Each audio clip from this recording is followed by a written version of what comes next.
నమస్తే, welcome to our channel. నేను సిరి. TSPSC చైర్మన్గా నిన్నటి మాజీ డీజీపీ మహేందర్ రెడ్డిని నియమిస్తున్నారు రేవంత్ రెడ్డి గారు.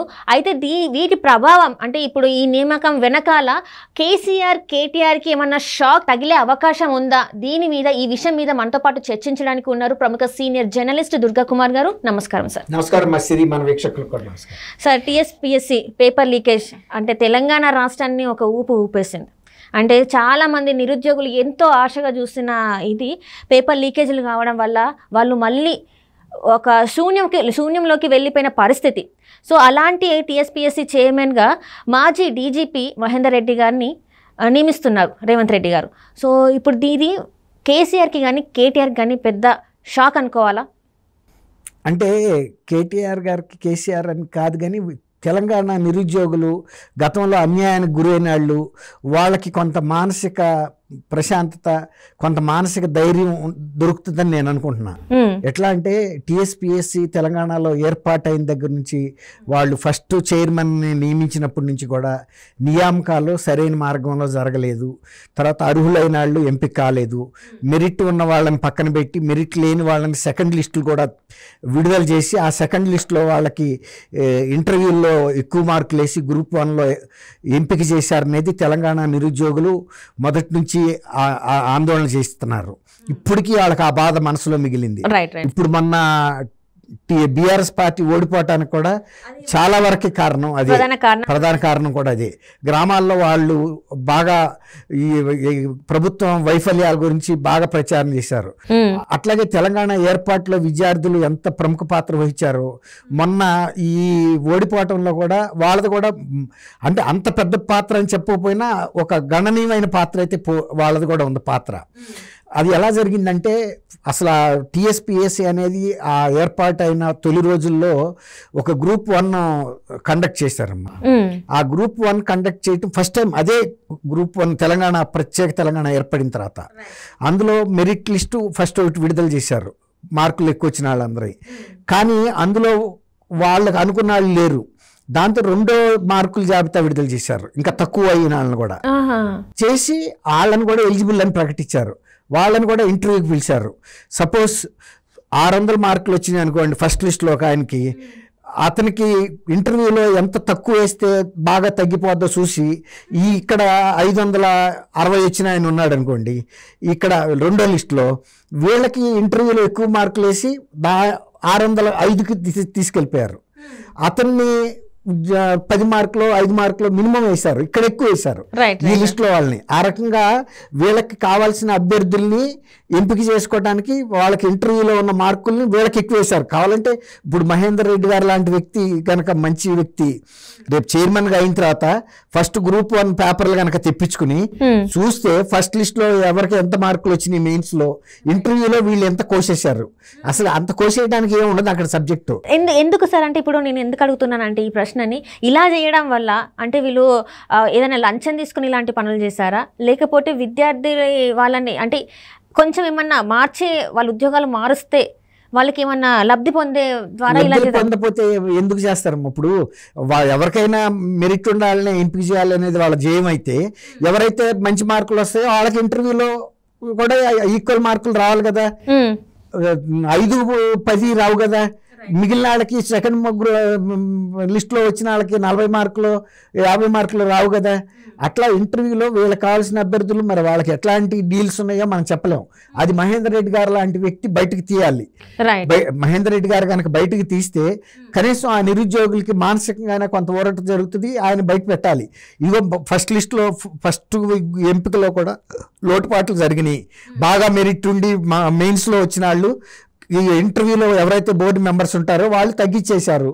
ఎట్లా తగ్గించారు అనేది వాళ్ళు ఎంపిక కాకుండా అంత స్థాయికి తగ్గించారు. అంటే వాళ్ళ దగ్గర ఆ మార్క్స్ ఉంటాయి, వాళ్ళకి ముందు ఆ మార్కులకి తగ్గట్టుగా తగ్గించేశారు. అట్లాగే వీళ్ళకి ఎన్ని మార్కులు వేస్తే ఎంపిక అవుతారో తెలుసు. మ్యానిపులేషన్ అనేది ఫస్ట్ గ్రూప్ 1లోనే జరిగింది. బీఆర్ఎస్ పతనానికి అక్కడే పునాది పడింది. ఎన్నో ఆత్మహత్యలు కూడా జరిగినాయి. ఎందుకంటే నేను ఎందుకు చెప్తున్నానంటే అశోక్ నగర్ లో ఒక అమ్మాయి, ప్రవళిక అని వరంగల్కి చెందిన ఒక అమ్మాయి ఆత్మహత్య చేసుకుంది. చేసుకుంది. ఎందుకు చేసుకుంది అంటే తన లెటర్లో రాసింది ఇట్లా పేపర్ డిఎస్సి పేపర్ చేయలేదు, ఆ ఎగ్జామ్స్ వాయిదా పడినాయి, నేను వాళ్ళ నాన్నకి రాసిన లేఖ ఏంటంటే నన్ను క్షమించండి, ఇట్లా అయిపోయింది, ఇంకా నేను ఏ ఉద్యోగంకి అర్హురాలని కాదన్నట్టుగా. సో ఇట్లాంటివి జరిగినప్పుడు ఎందుకు ప్రభుత్వం వెంటనే అప్పుడు ఆ టైంలోనే ఎందుకు చర్యలు తీసుకుంది? ఇప్పుడు నేను చెప్పే కదమ్మా, ఆ రోజే బీఆర్ఎస్ ప్రభుత్వానికి పతనానికి పునాది పడిందని. ఇప్పుడు ఆ రోజునంటే మరి అప్పుడు ఎవరికైతే ఆ బాధ్యతలు అప్పచెప్పారో మళ్ళీ కూడా ప్రభుత్వం కూడా ఎవరినన్నా క్రాస్ చెక్ చేయాలి కదా, ఈ ఎంపికలు కరెక్ట్గా జరిగినాయని. మీరు అన్నట్టు డబ్బులతో మార్పు జరిగిందా, లేకపోతే ప్రభుత్వంలో ఉన్న పెద్ద నాయకులకి బంధువులు అనే వేశారా అనేది. ఇప్పుడు మహేందర్ రెడ్డి గారు లాంటి ఒక పోలీస్ ఆఫీసర్ కూడా కాబట్టి ఆయన నిజాయితీ గల పోలీస్ ఆఫీసర్ ఆయన, అదైతే ఉంది. మీరు అన్నట్టు కేసీఆర్ గారికి కేటీఆర్కి ఏమన్నా దెబ్బ తగులుతుందా అంటే వాళ్ళ ప్రభుత్వంలో జరిగిన ఎంపికల మీద కానీ లేకపోతే నిర్వహణ తీరులో లోపాలు కానీ ఈయన బయట పెట్టదలుచుకుంటే.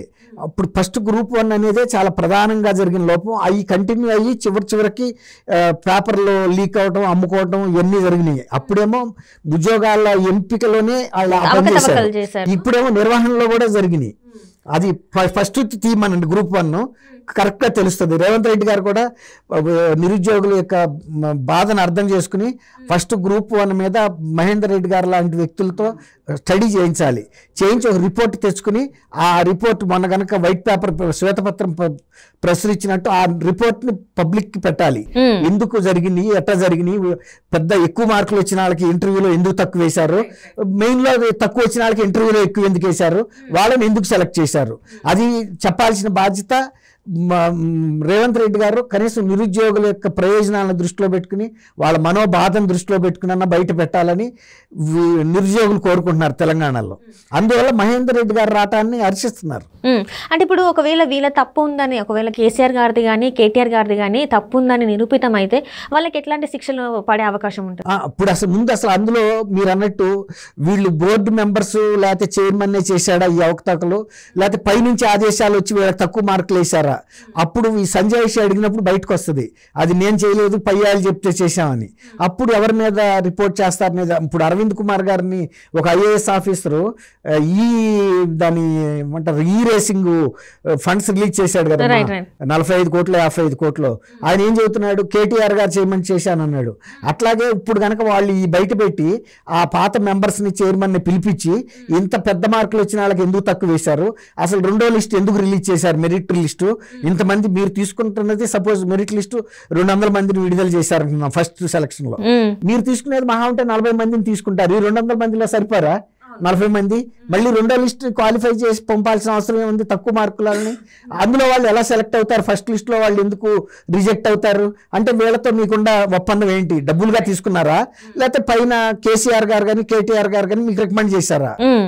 అది అక్కడ తేలాలి. రేపు మహేందర్ రెడ్డి గారు పోటీ వాళ్ళు విచారిస్తే ప్రజల ముందు పెట్టాలి ఇట్లాంటి లోటుపాట్లు ఎందుకు చేశారు అనేది. ఇప్పుడు తెలంగాణ ప్రభుత్వానికి మంచి సమర్థులైన అధికారులు రావాలని కానీ బంగారు తెలంగాణ ఎట్లా వస్తుంది, సమర్థులైన అధికారులు ఎంపికైతే వస్తుంది.